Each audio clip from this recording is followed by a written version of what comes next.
রাজধানীর জিগাতলার একটি ছাত্রী হোস্টেল থেকে ঢাকা মহানগর দক্ষিণের আওতাধীন ধানমন্ডি থানা যে জাতীয় নাগরিক পার্টি এনসিপির যে সমন্বয় কমিটি, সেই সমন্বয় কমিটির যুগ্ম সমন্বয়কারী জান্নাত আরা রুমির নামে এক নারীর কিন্তু মরদেহ উদ্ধার করেছে পুলিশ। এবং আজ সকালে কিন্তু রাজধানীর যে জিগাতলা কাঁচা বাজার রয়েছে, সেই কাঁচা বাজার সংলগ্ন জান্নাতি ছাত্রী হোস্টেলের পঞ্চম তলার একটি কক্ষ থেকে তার কিন্তু ঝুলন্ত অবস্থায় তার মরদেহটি উদ্ধার করা হয়েছে বলে কিন্তু আমরা জানতে পেরেছি। এবং এই মুহূর্তে কিন্তু আপনাদেরকে সরাসরি যুক্ত করেছি এসকেটিভি ডিজিটাল ফেসবুক লাইভে ঢাকা মেডিকেল কলেজ হাসপাতালের সামনে থেকে। এবং একটু জানিয়ে রাখি, পুলিশ সূত্রে কিন্তু আমরা যেমনটি জানতে পেরেছি যে ওই হোস্টেলে গিয়ে রুমির মরদেহ ঝুলন্ত অবস্থায় কিন্তু পেয়েছে পুলিশ। এবং তাদের প্রাথমিক ধারণা তারা রুমি কিন্তু আত্মহত্যা করেছেন বলে কিন্তু জানানো হয়েছে। আমরা কিন্তু কিছুক্ষণ আগে কথা বলেছি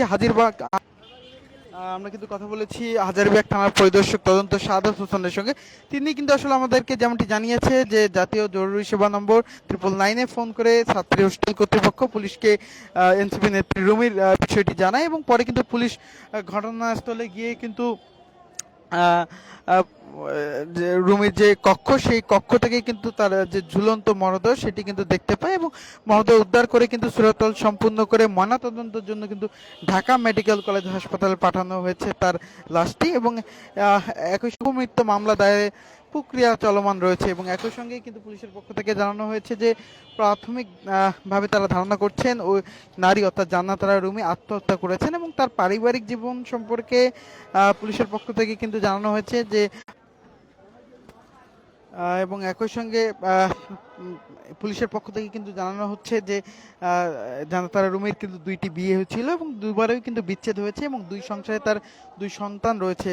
এবং সেই জায়গা থেকেই, পারিবারিক কলহের জায়গা থেকেই কিন্তু তিনি আত্মহত্যা করতে পারেন বলে কিন্তু পুলিশের পক্ষ থেকে জানানো হয়েছে। এবং একই সঙ্গে যদি জানিয়ে রাখি আপনাদেরকে, পুলিশের পক্ষ থেকে কিন্তু একই সঙ্গে বলা হচ্ছে যে ময়নাতদন্ত শেষে মৃত্যুর যে প্রকৃত কারণ সেটি কিন্তু জানা যাবে, এমনটি তথ্যও কিন্তু জানানো হয়েছে। এবং একই সঙ্গে যে একটু জানিয়ে রাখি, যেমনটি কিন্তু আপনাদেরকে জানাচ্ছিলাম যে জান্নাত আরা রুমি কিন্তু ঢাকা মহানগর দক্ষিণ যে জাতীয় নাগরিক এনসিপির যে কমিটি রয়েছে তার আওতাধীন ধানমন্ডি থানার সমন্বয় কমিটির যুগ্ম সমন্বয়কারী ছিলেন বলে কিন্তু আমরা এনসিপি সূত্রে জানতে পেরেছি। এবং একই সঙ্গে গত জুলাই আগস্টের গণ অভ্যুত্থানে কিন্তু সামনে থেকে নেতৃত্ব দিয়েছিলেন এই জান্নাত আরা রুমি। এবং একই সঙ্গে ফ্যাসিস্ট বিরোধী আন্দোলনেও কিন্তু বিভিন্ন সময় রাজপথে তাকে দেখা গিয়েছে এবং বিভিন্ন সময়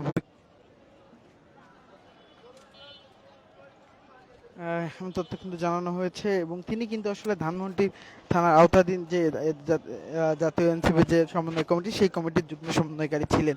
এবং এই মুহূর্তে কিন্তু আমরা যদি আপনাদেরকে একটু জানিয়ে রাখি, তার যে মরদেহটি সেটি কিন্তু এই ঢাকা মেডিকেল কলেজ হাসপাতালের মর্গে নিয়ে আসা হয়েছে। এবং পুলিশের পক্ষ থেকে বলা হচ্ছে যে তারা ময়নাতদন্তের জন্য মরদেহ এখানে পাঠিয়েছেন এবং ময়নাতদন্তের পরেই আসলে মৃত্যুর যে সঠিক কারণ সেটি কিন্তু জানা যাবে। দর্শক, এই ছিল আমার কাছে ঢাকা মেডিকেল কলেজ হাসপাতালের সামনে থেকে যে এনসিপি নেত্রীর মরদেহ উদ্ধারের ঘটনা ঘটেছে রাজধানীতে, তার সর্বশেষ তথ্য।